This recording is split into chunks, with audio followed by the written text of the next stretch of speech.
Hello guys, meron tayo ditong nabiling pangpatay daw to ng ipis eh. So kailangan tong sindihan. Sisindihan natin to sa pinagtataguan ng mga ipis dito sa cabinet. Testing natin kung legit. Lalagay mo lang dyan. Mga ipis ay may ano na kami, may panhuli na ng daga. Ito naman, ipis naman. Okay, may lighter tayo. Isindihan na natin.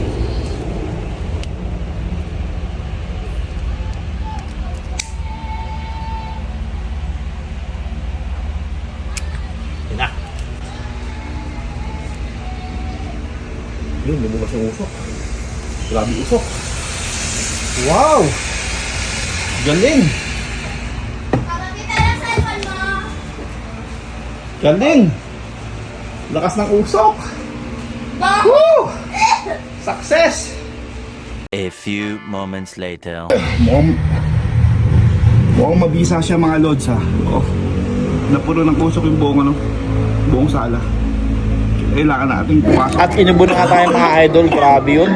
Ang tindi pala ng usok doon. Hindi ko akalain na ganun kalaki yung matatamang usok na langhap ko. Grabe. Sa langhap ko.